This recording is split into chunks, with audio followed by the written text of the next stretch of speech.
Rancher ties pregnant black cowgirl to train tracks. He would regret it bitterly.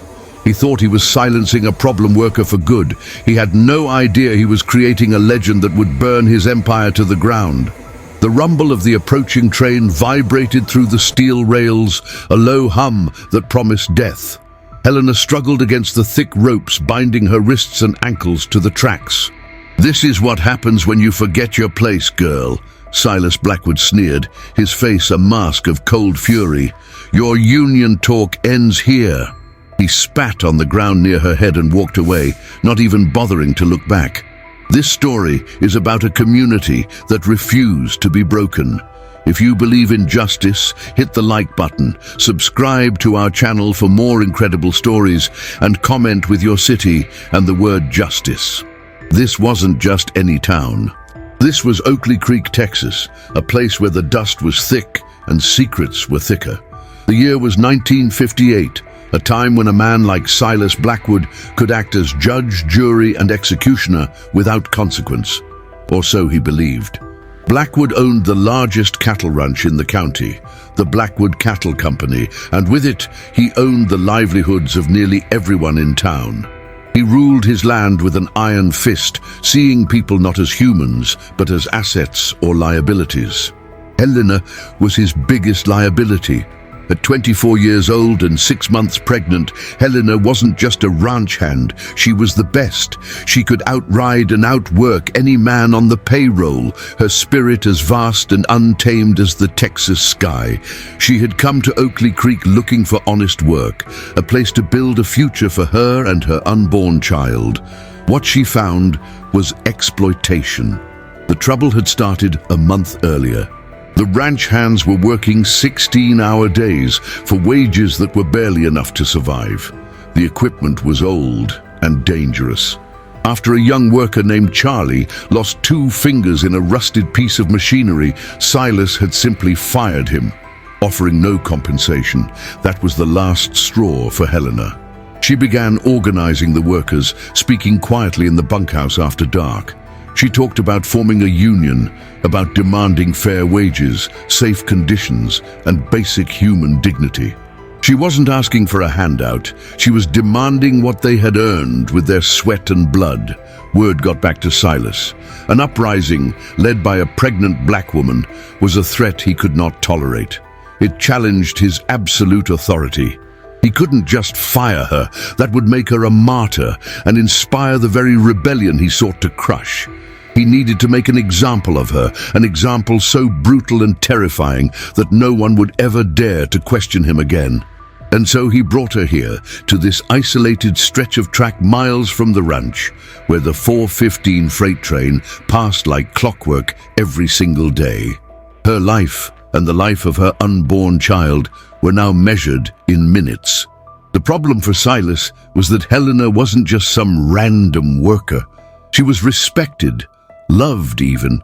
She had shared her meager rations with others, tended to the sick, and stood up for the weak. Her fight wasn't just for herself, it was for everyone who had been crushed under Blackwood's heel for decades.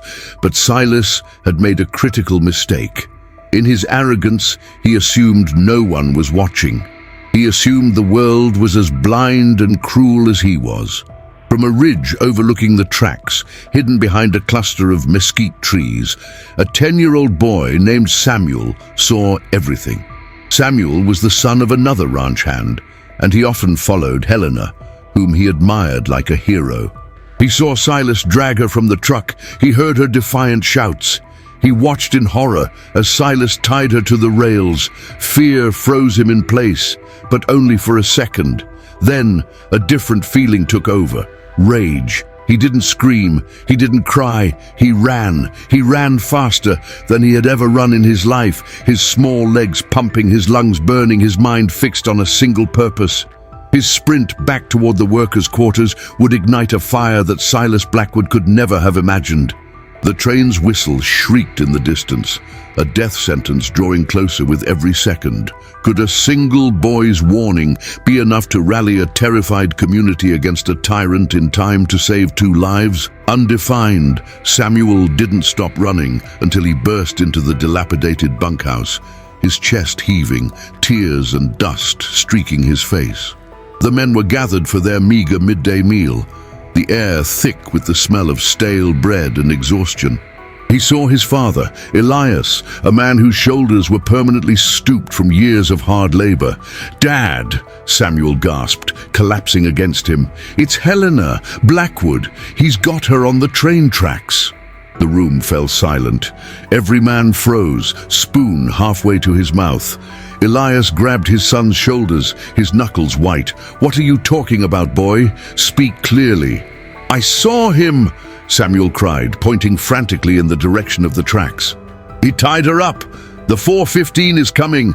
We have to go now."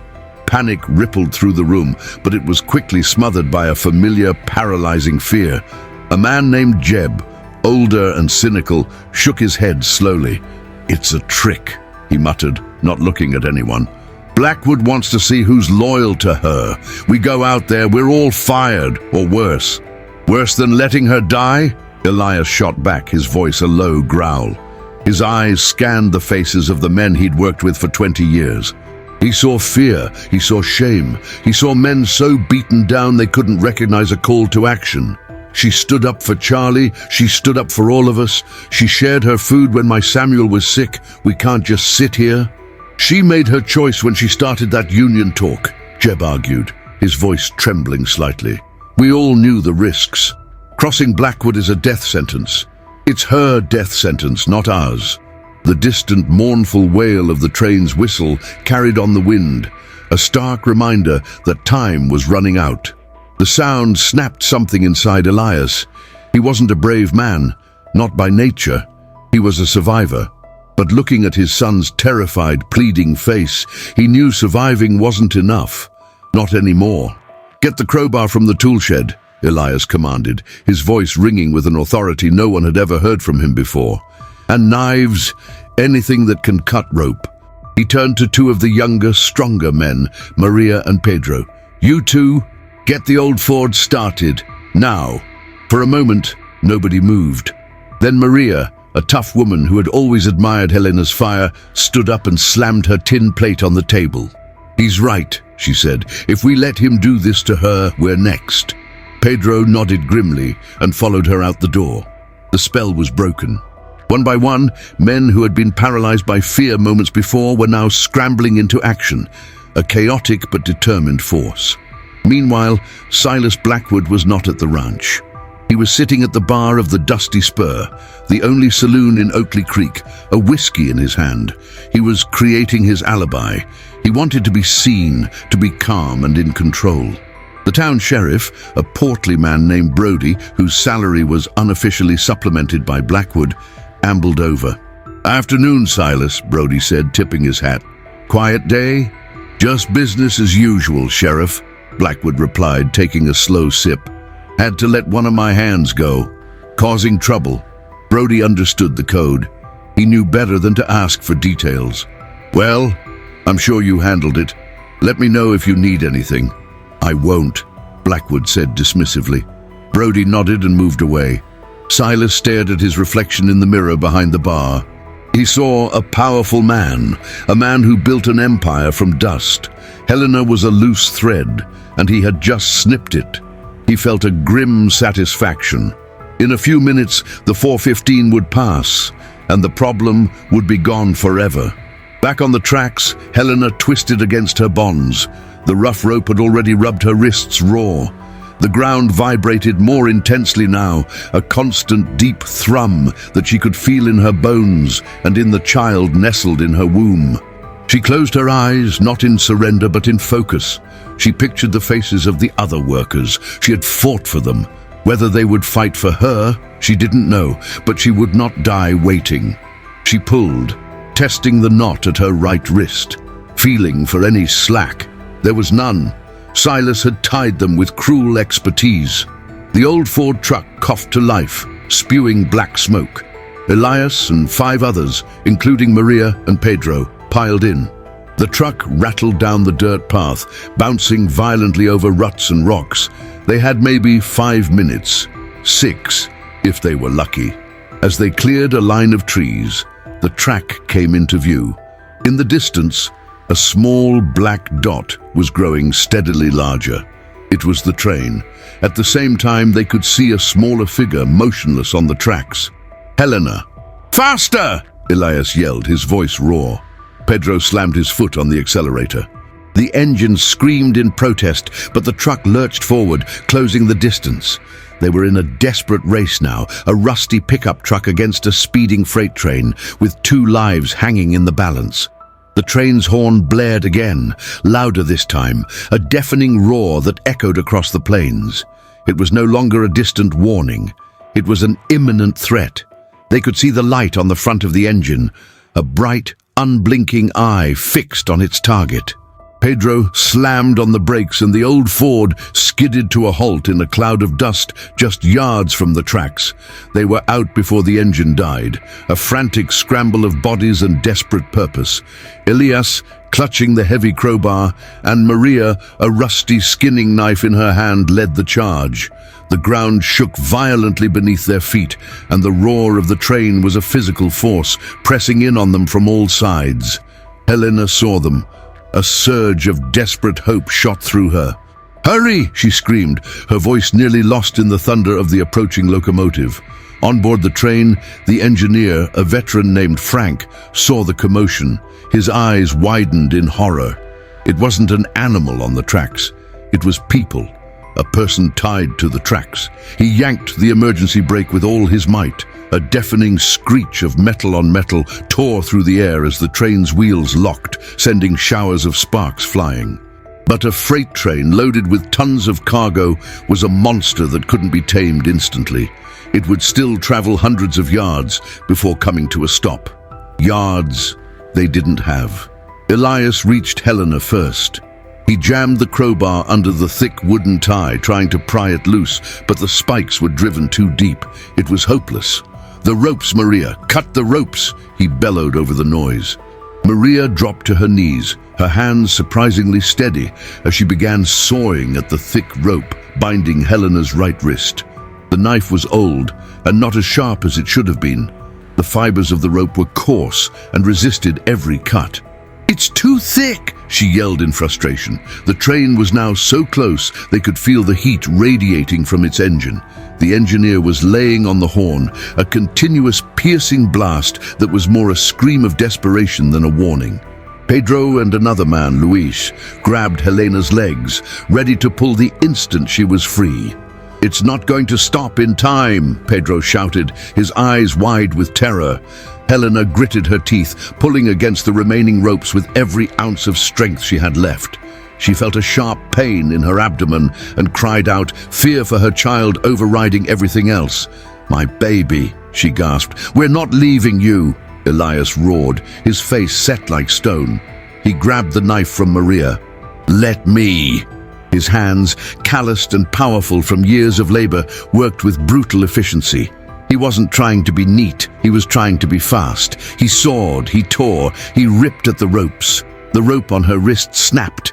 He moved to her ankles. The shadow of the massive engine fell over them, plunging them into a terrifying darkness. It was here. With a final, desperate hack, Elias severed the last rope. "Now!" he screamed. Pedro and Luis yanked Helena sideways, dragging her off the tracks and rolling with her down the gravel embankment. Elias and Maria threw themselves after her, just as the first wheels of the train thundered past the exact spot where Helena had been tied, missing them by inches. The wind from the passing train was a hurricane, whipping dust and rocks into their faces as car after car roared by. They lay there panting, hearts hammering, covered in grime. For a long moment, no one spoke. The train finally screeched to a halt a quarter-mile down the track. Helena pushed herself up, her first instinct to place a protective hand over her belly. She looked at Elias, at Maria, at the others. Their faces were grim, but in their eyes was a new light.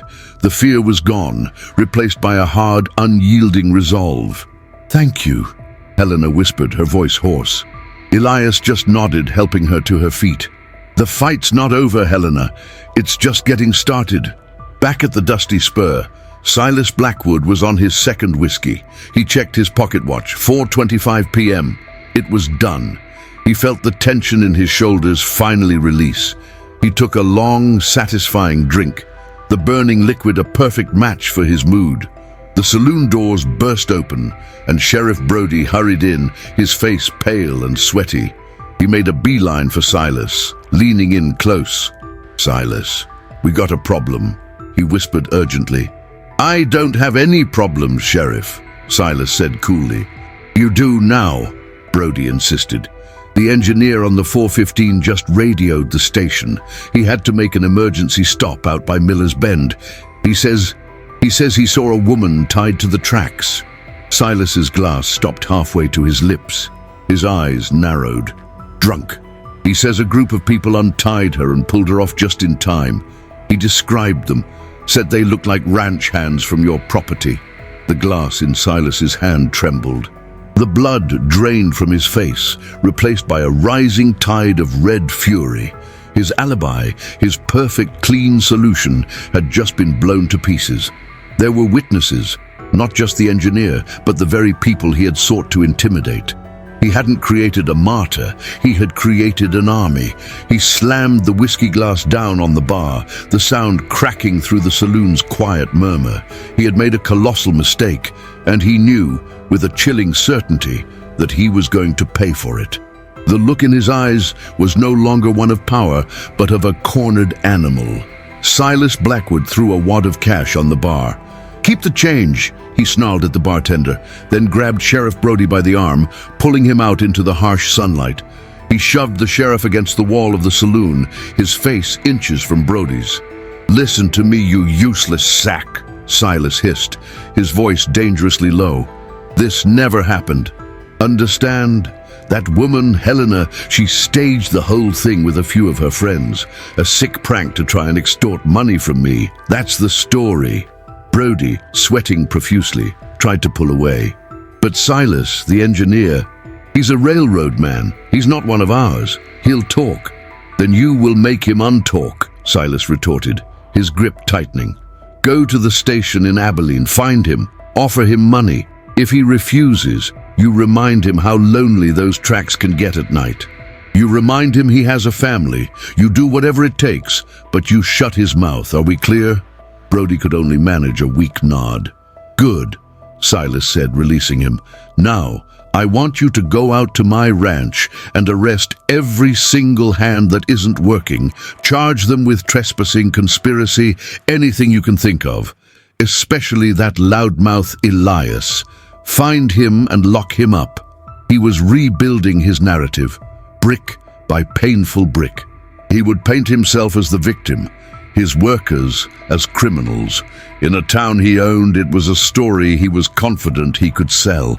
But the workers weren't at the ranch. They were rattling down a different back road in the old Ford, heading for the one place they knew they'd be safe, at least for a while, the abandoned St. Jude's Chapel at the edge of the county. It hadn't seen a congregation in 20 years, but its roof was mostly intact, and more importantly, it was isolated. They helped a shaken but resolute Helena out of the truck and into the dusty interior. Light streamed through a broken stained glass window, painting the floor in faded colors. The air was still and smelled of decay and forgotten prayers. "He'll come for us," Pedro said, pacing nervously. "He'll have Brody hunt us down." "Let him," Helena said, her voice steady.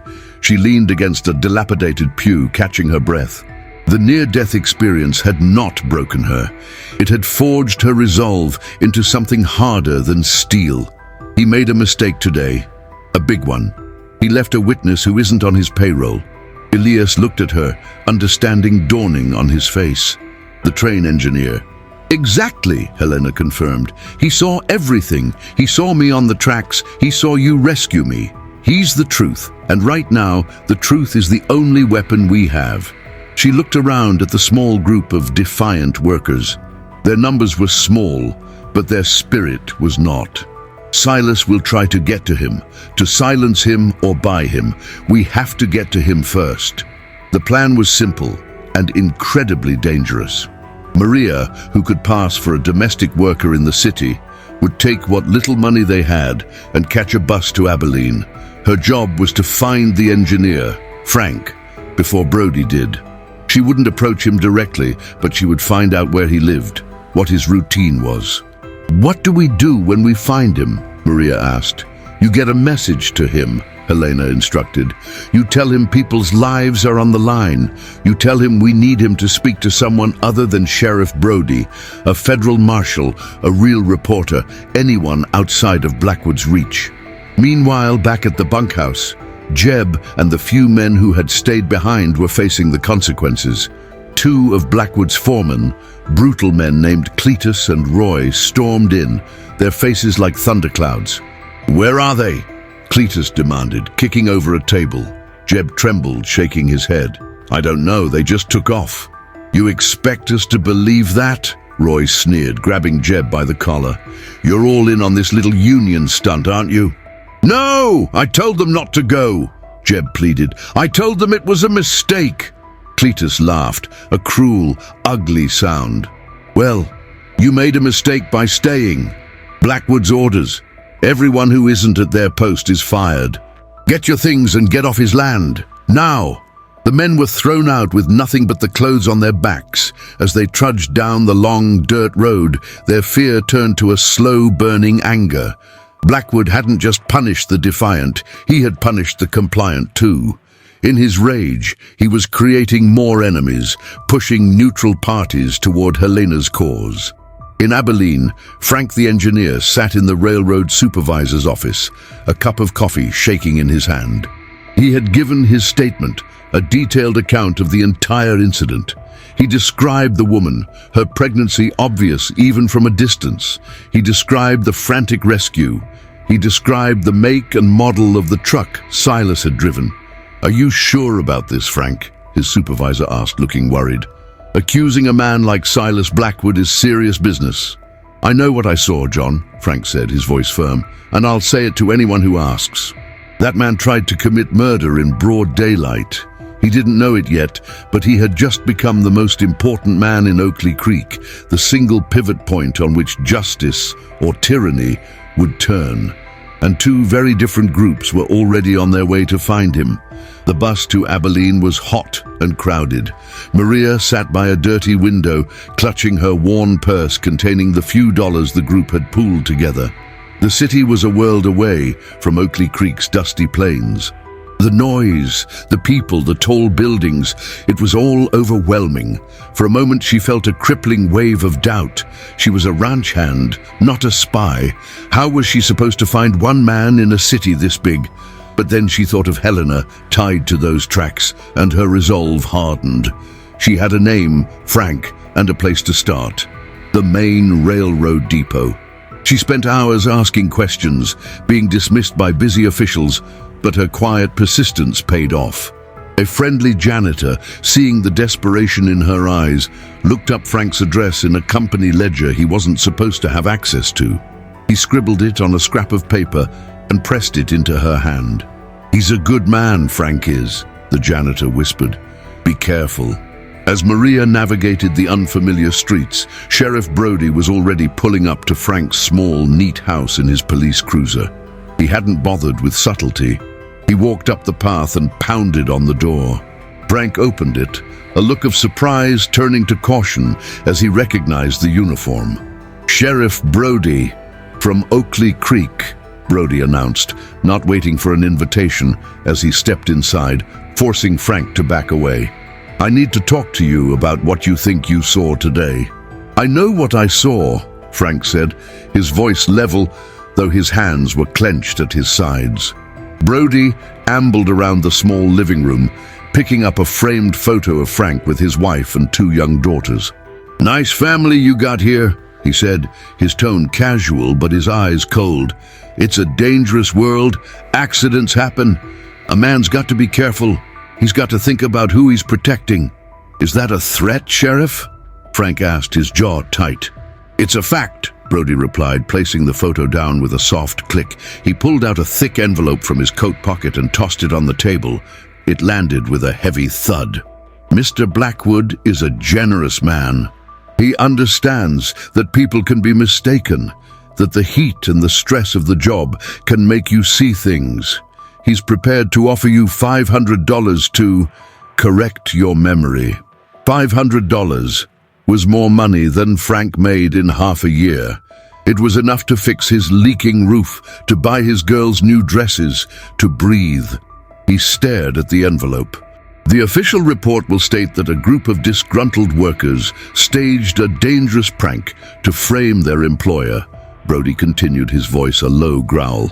You will confirm that it looked like a prank. That's all. From across the street, hidden behind a large oak tree, Maria watched Brody's cruiser parked in front of the house. She had arrived just minutes after him. She crept closer, staying in the shadows of the neighboring yard, her heart pounding. The window was open a crack to let in the evening air, and she could hear their voices. She heard the threat. She heard the bribe. Frank looked from the envelope to the photo of his family. He was a good man, but he was not a fool.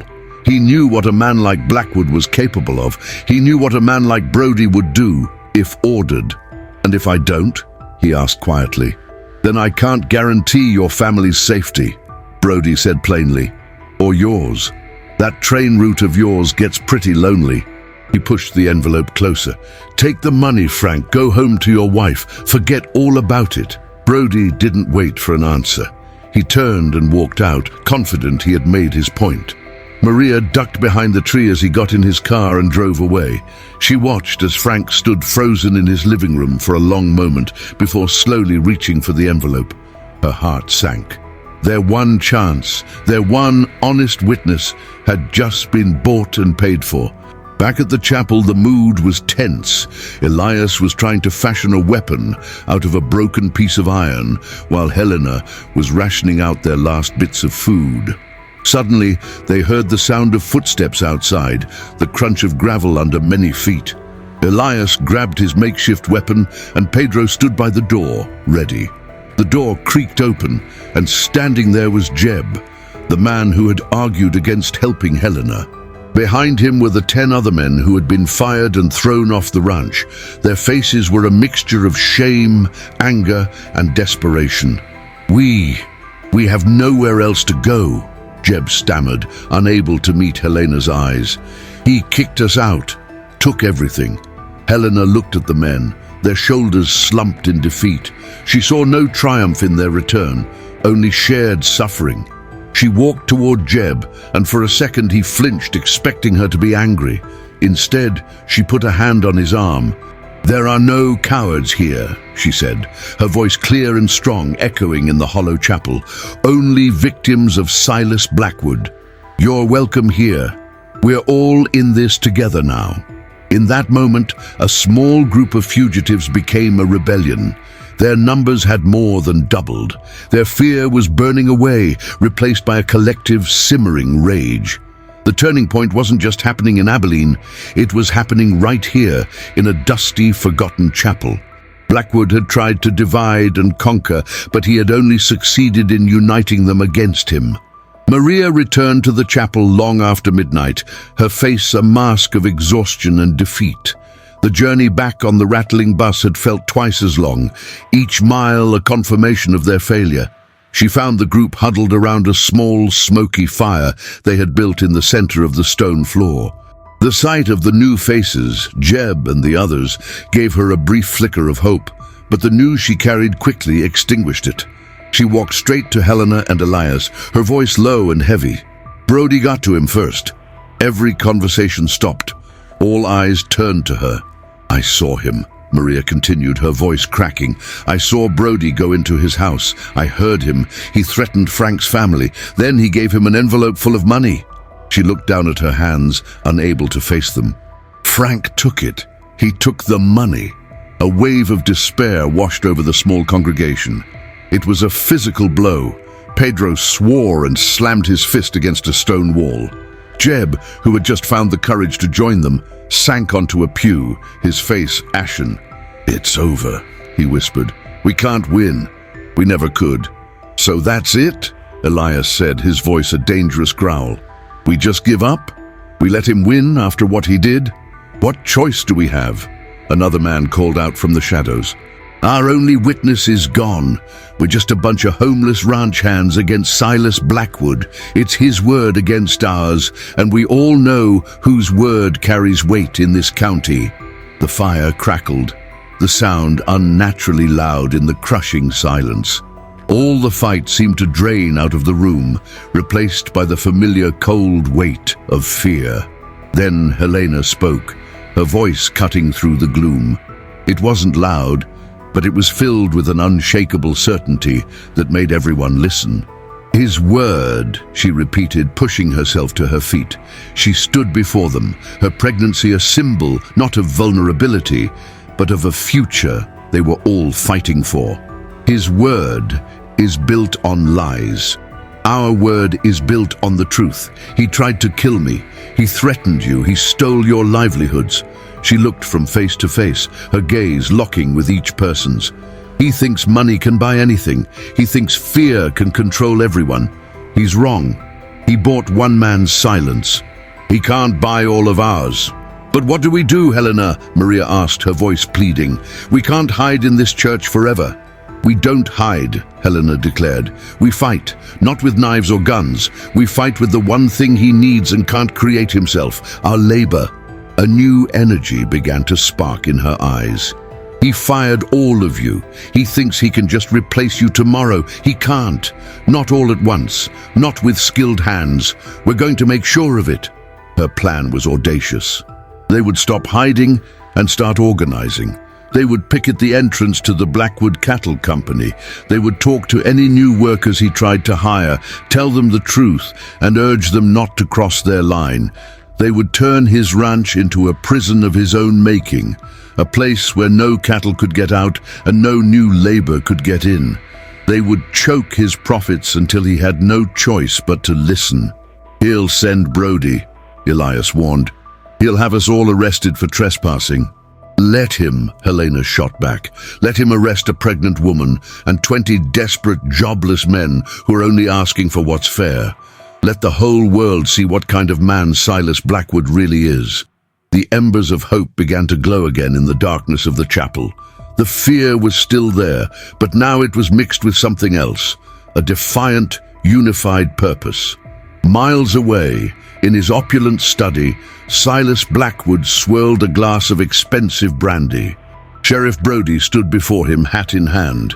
"He took the money," Brody reported. "He won't be a problem." "And the others?" Silas asked, not bothering to look at him. "Scattered, I'd imagine, hiding like rats. I put the word out at the hiring hall in Abilene. You'll have a new crew by morning, cheaper too." "Excellent," Silas said, taking a sip of his brandy.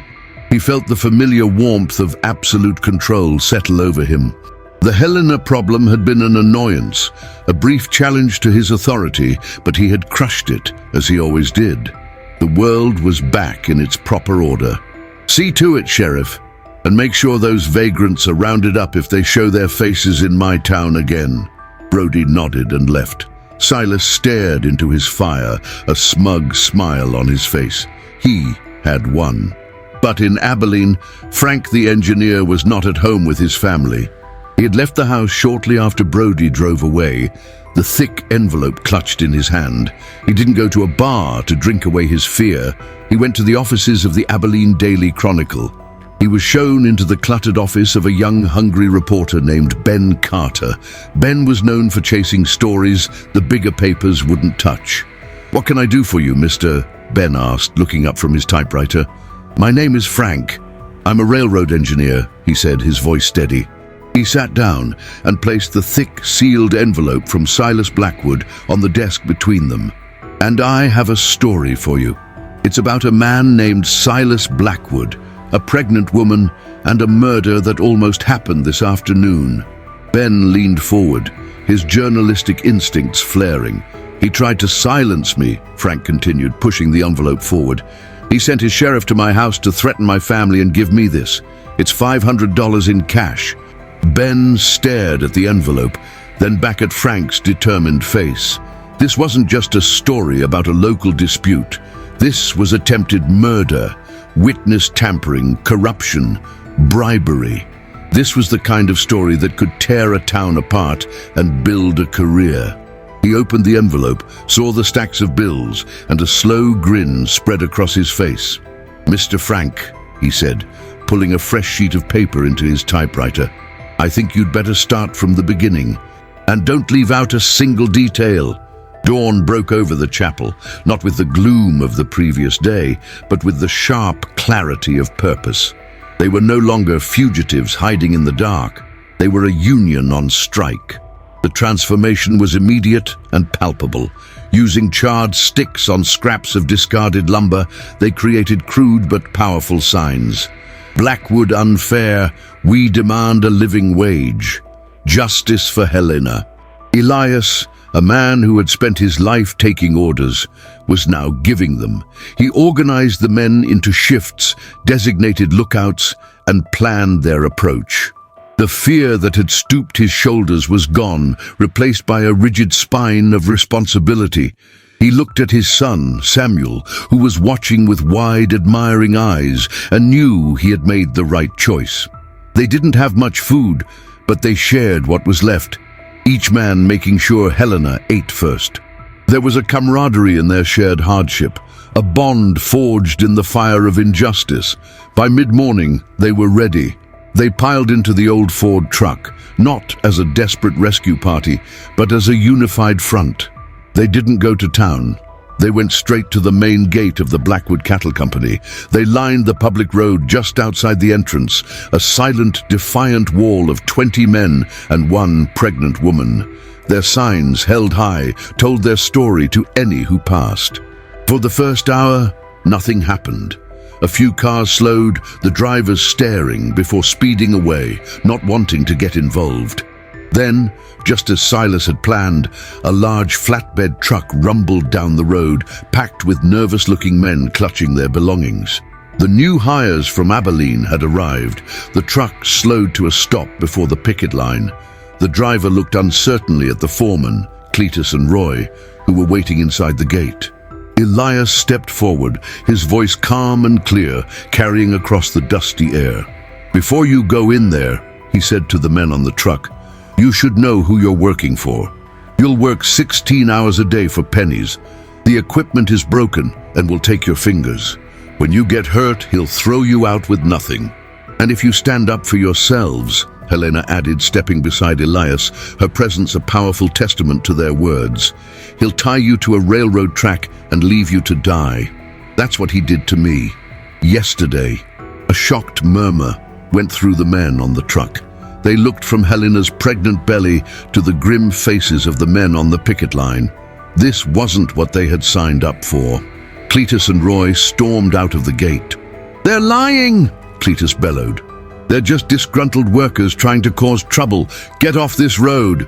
"This is a public road," Elias stated calmly. "We have a right to be here." "You have a right to get your heads busted," Roy threatened, taking a step forward. But he stopped.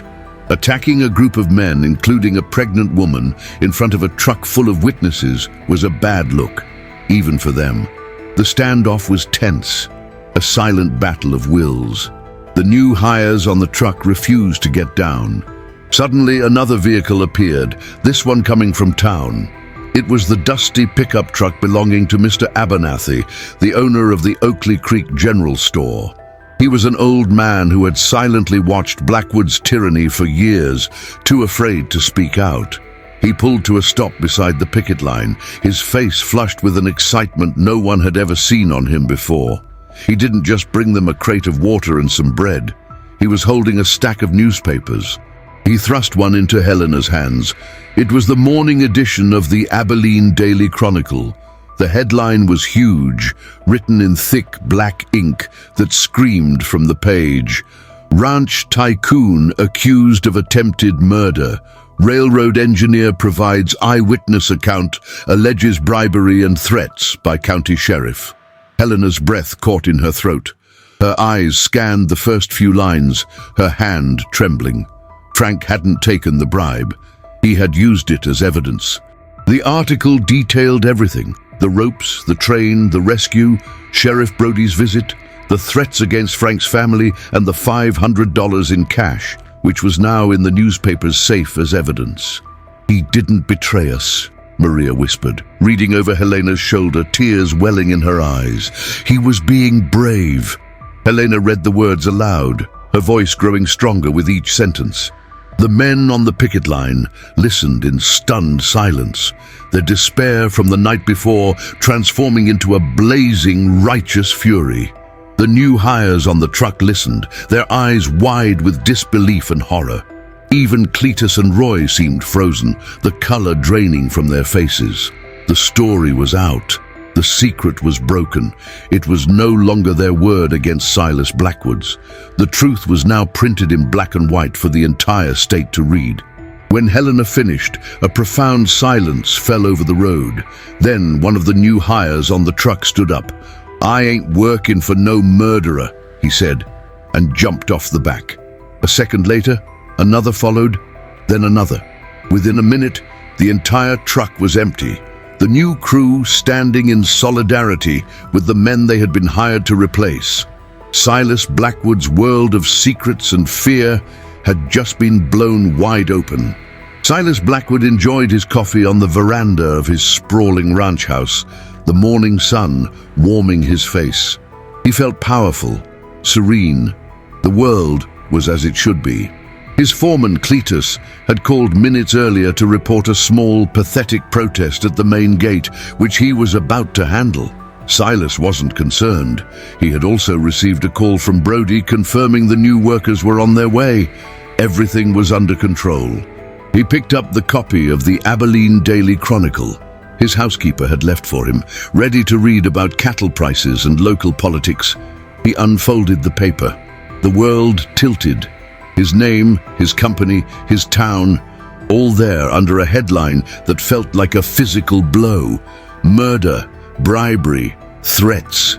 He read the first paragraph, then the second. His mind reeled, unable to process the words. Frank's name, Brody's name, the $500. It was all there. A lie. A disgusting, impossible lie. With a roar of pure rage, he swept his arm across the table, sending the fine china coffee service smashing against the stone floor. He stormed into his study, the newspaper crumpled in his fist. He ripped the telephone from its cradle and dialed the sheriff's office, his hand shaking with fury. "What is the meaning of this?" he screamed the moment Brody answered. "The Abilene paper, have you seen it?" "Silas, I can explain," Brody stammered, his voice filled with panic. "The engineer, he must have gone straight to them after I left."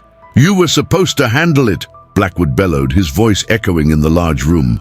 "You were supposed to be a sheriff. Now my name is being dragged through the mud across the entire state. We can fix this, Silas. We'll say the paper is lying. We'll sue them for libel." "It's too late for that, you fool." Silas cut him off. "The damage is done. There's only one way to handle this now. You get your deputies, you get Cletus and Roy, you go down to that gate and you end this pathetic strike. I don't care how you do it. Arrest them, beat them, make them disappear. Erase this problem, do you understand me? But Silas, the newspaper, people are watching now. Then give them a show." Silas roared and slammed the phone down so hard the receiver cracked. He paced his study like a caged wolf, his empire of fear suddenly feeling like a prison of glass, with the whole world looking in.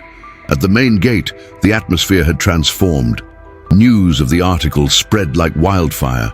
More people from Oakley Creek began to arrive. Not just Mr. Abernathy, but farmers who bought their feed from him, the local doctor who had treated injured ranch hands for free, the preacher from the town's only active church. They brought food, water and blankets. They brought solidarity. The picket line of 20 had swelled into a crowd of 50, a true community standing together. The new hires who had abandoned the truck were now proudly holding makeshift signs alongside their new comrades. The celebration was cut short by the arrival of two vehicles. The first was Sheriff Brody's cruiser, driving far too fast. The second was a battered pickup truck carrying Cletus, Roy, and 4 of the largest, meanest-looking thugs Silas kept on his payroll. They weren't wearing ranch gear, they were dressed for a fight, and they were carrying heavy wooden clubs. Brody got out of his car. his face pale and slick with sweat. He avoided looking at the crowd and focused only on Elias and Helena. "This is an unlawful assembly," he shouted, his voice trembling. "I am ordering you to disperse immediately." "We're on a public road, Sheriff," Elias replied, stepping in front of Helena protectively. The other strikers formed a solid line behind him. "We aren't breaking any laws." "I'm the law here!" Brody shrieked, his composure shattering. "And I say you're trespassing. This is your last warning." Cletus and his men got out of their truck, fanning out, their clubs held menacingly. The townspeople in the crowd gasped, some taking a step back, but none of them fled. "You're making a big mistake, Sheriff," Helena said, her voice ringing with authority. "The whole state is reading about you this morning. Do you really want to give them a new headline for tomorrow?" For a moment, Brody hesitated. He looked at the crowd, at the determined faces of the strikers, at Cletus's impatient glare. He was trapped between the law he was supposed to uphold and the tyrant he served. He chose the tyrant. "Get them!" he ordered, his voice barely a whisper. Cletus grinned and took a step forward. The strikers braced themselves, lifting their wooden signs as makeshift shields. Violence was seconds away. Just then, a third vehicle appeared on the horizon, coming from the direction of Abilene. It was a sleek black car, official and out of place on the dusty Texas road. It drove with a quiet authority, pulling to a stop directly between the two opposing groups. Two men in crisp suits and state police uniforms got out. They were calm, professional, and their eyes took in the entire scene in a single, sweeping glance. The armed thugs, the panicked sheriff, the determined picket line. The senior officer ignored Cletus completely and walked directly to Sheriff Brody, his hand resting lightly on the butt of his holstered pistol. He held up a copy of the Abilene Daily Chronicle. "Sheriff Brody?" the state trooper asked, his voice flat and devoid of emotion. Brody could only nod, his mouth suddenly dry. "You're wanted for questioning by the Texas Rangers regarding allegations of bribery, witness tampering, and conspiracy to obstruct justice." He gestured to his partner. "You'll be coming with us." Brody stared, dumbfounded. Cletus and his men froze, their clubs suddenly feeling very heavy and very stupid in their hands. The crowd was dead silent. The law had finally arrived in Oakley Creek, and it wasn't wearing Brody's badge. The second trooper cuffed a stunned and sputtering Brody, reading him his rights in a monotone voice before putting him in the back of the black car. The senior officer then turned his cold, hard gaze from the thugs to the main ranch house, visible in the distance. "Now," he said to no one in particular, "about Mr. Silas Blackwood." The state trooper's words hung in the air, a death knell for an empire. Cletus and Roy exchanged a panicked look. Their authority, derived entirely from Silas Blackwood, had just evaporated. The clubs in their hands now looked less like weapons and more like evidence. Cletus dropped his with a dull thud in the dust. The others followed suit, backing away slowly, their faces pale. Their fight was not with the Texas Rangers. The senior trooper, whose name was Captain Miller, gave them a dismissive glance before turning his attention to Helena and Elias. "Ma'am, sir, my men will secure the area. We'd appreciate it if you'd stay here while we go and have a word with Mr. Blackwood." Helena simply nodded, her hand resting on her belly. The tension of the confrontation had been replaced by a strange, profound calm. From his study window, Silas Blackwood had seen it all. He saw Brody, his puppet sheriff, being cuffed and put in a car like a common criminal. He saw his own enforcers, Cletus and Roy, drop their weapons and surrender without a fight. And he saw the black car of the state police turn and begin the long, slow drive up his private road, a hearse coming for his kingdom. Panic clawed at his throat, cold and sharp. This wasn't happening. He was Silas Blackwood. He owned this land, this town, these people. He made the rules. He was the rules. The newspaper was a lie. This was an invasion. His eyes darted around the opulent study, the leather-bound books he'd never read, the expensive paintings he never looked at, the polished mahogany desk where he'd signed papers that ruined men's lives. His gaze fell upon the gun case in the corner. It held a beautiful double-barreled shotgun, a hunting gun. He was being hunted. With a guttural cry, he smashed the glass of the case with a heavy paperweight, grabbed the shotgun, and broke open a box of shells on his desk. He jammed 2 shells into the breech, his hands clumsy with rage. They wouldn't take him, not in his own house. The black car crunched to a halt on the gravel outside. Captain Miller and his partner got out, their movements deliberate and confident. They saw the smashed china on the veranda and drew their pistols. The crowd at the gate watched in breathless silence as the 2 officers approached the massive front door. Miller didn't bother knocking. "Silas Blackwood!" His voice boomed, sharp and official. "This is the Texas Rangers. Open the door." The only answer was the sound of a heavy bolt being thrown from inside. "We have a warrant for your arrest on suspicion of attempted murder and conspiracy," Miller continued. "Come out with your hands empty." Suddenly, the front door was flung open. Silas Blackwood stood there, a wild look in his eyes, his hair disheveled. He held the shotgun leveled at the officers' chests. "Get off my property!" he screamed, his voice hoarse with fury. "This is my land. You have no authority here." "Put the weapon down, Mr. Blackwood," Miller said calmly, his own pistol steady. "Don't make this worse than it already is." "Worse?" Silas laughed, a ragged, unhinged sound. He saw past the officers to the crowd gathered at the end of his drive. He saw Helena, her face calm and resolute. She was the cause of all this, the source of his ruin. "This is her fault!" he shrieked, gesturing with the shotgun barrel toward the gate. "That ungrateful witch! I gave her a job. I gave all of them jobs. They owe me everything, and they repay me with this." Helena began to walk forward, past the state car, up the long drive. Elias moved to stop her, but she put a hand on his arm. "It's all right," she said softly.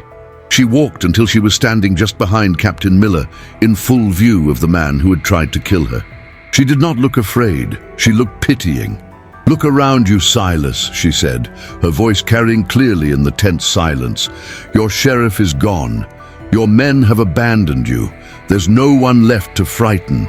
Her words struck him harder than a physical blow. He looked past her at the faces of the workers, the townspeople. He saw no fear. He saw only grim determination and a profound lack of respect.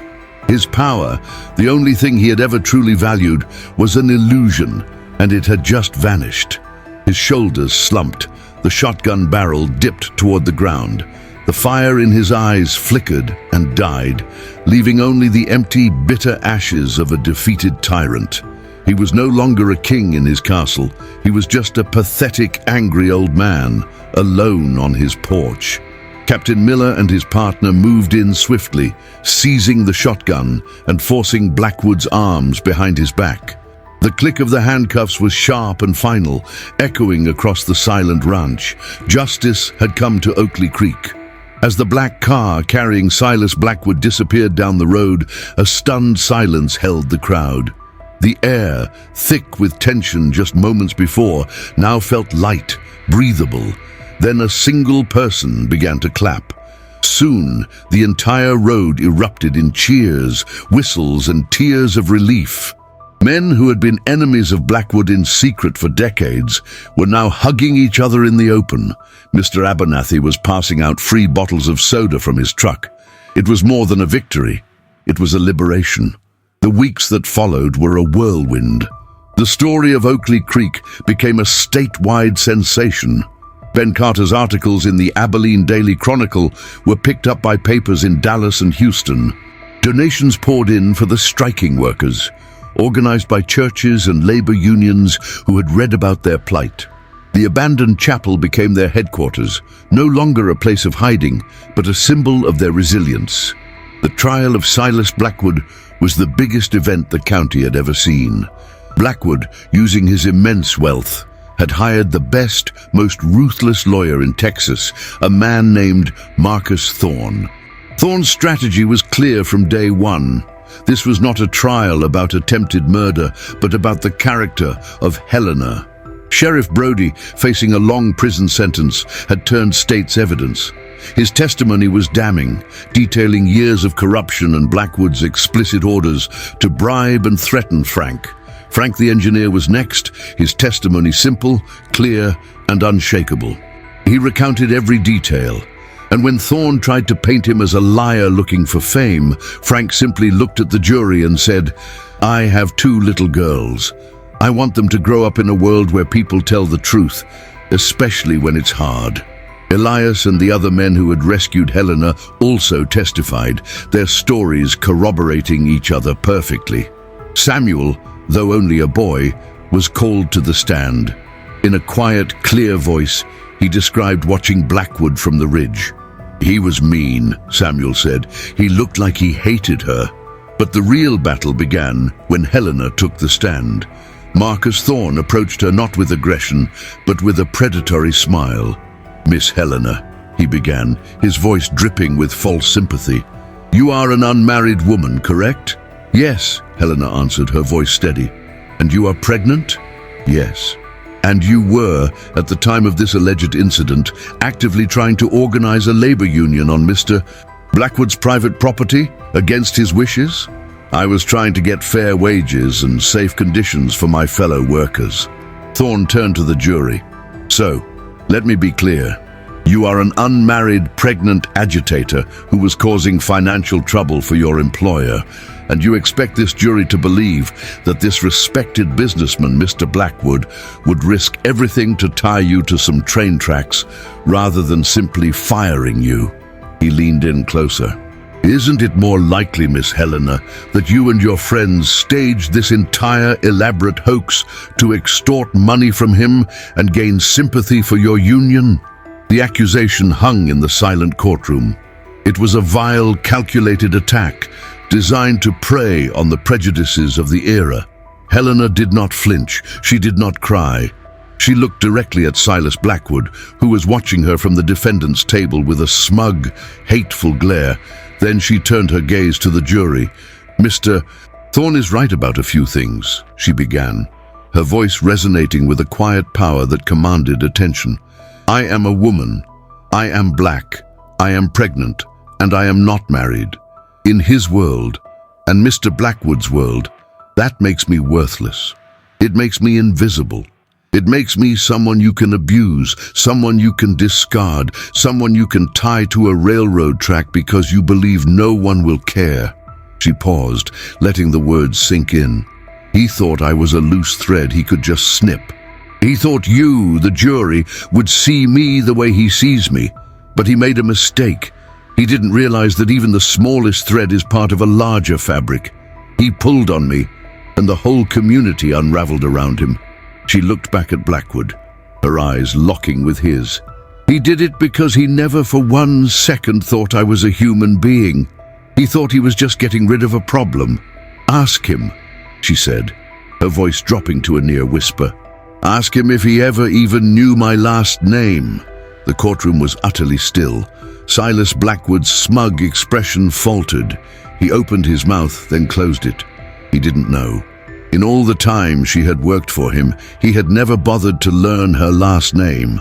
The jury was out for less than an hour. When they returned, the foreman stood, his face grim. "On the charge of attempted murder, we the jury find the defendant, Silas Blackwood, guilty." A gasp went through the courtroom, followed by sobs of relief. Blackwood's face went slack with shock, his complexion turning a pasty gray.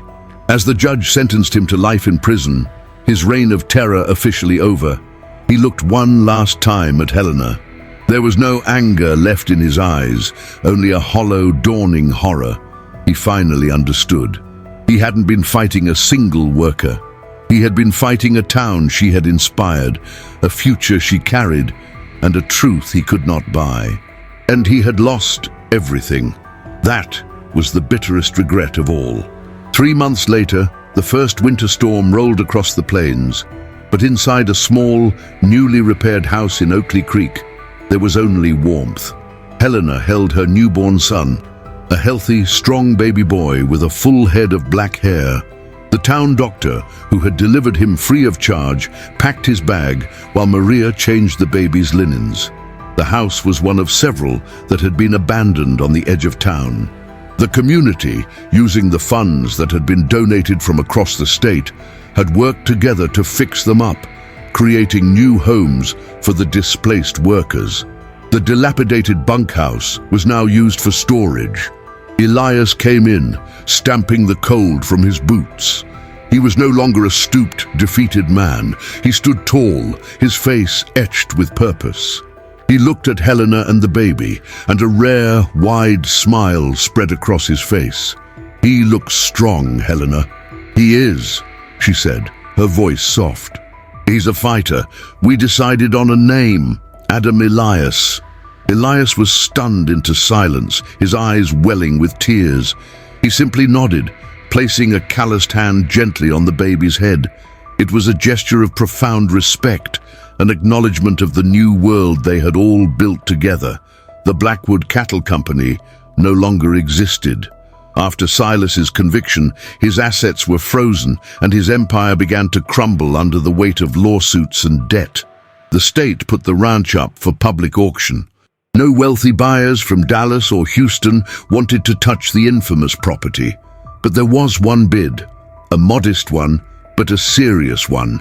It was submitted by the newly formed Oakley Creek Workers Cooperative. With the help of the National Labor Union and the donation fund, they had scraped together enough to make a legitimate offer. The state, eager to see the land remain productive and the story end on a positive note, accepted. The ranch now belonged to its workers. Elias was elected foreman, not by a tyrant, but by his peers. Jeb, his cynicism replaced by a fierce loyalty, managed the books. Maria oversaw the living quarters, ensuring they were safe and humane. They worked hard, harder than ever before, but now they worked for themselves. Their first act as owners was to tear down the sign that read Blackwood Cattle Company and replace it with a new, hand-painted one, Oakley Creek Cooperative Ranch.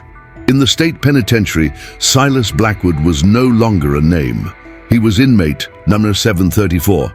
His fine suits were gone, replaced by a coarse grey uniform.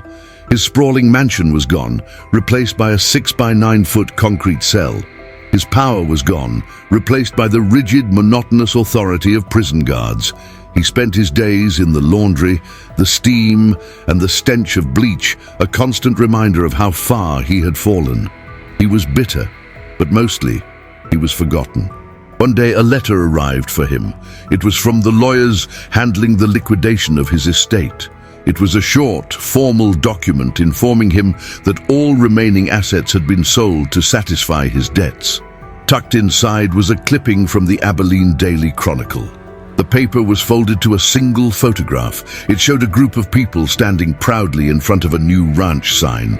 In the center was Helena holding her baby. Beside her stood Elias, his arm around his son, Samuel. Surrounding them were Maria, Pedro, Jeb, and all the other faces he had once considered less than human. They were smiling. They were owners. They were thriving. Silas stared at the photograph, his hands trembling. This was his final, bitterest regret. He had tried to erase Helena from the world. Instead, he had erased himself.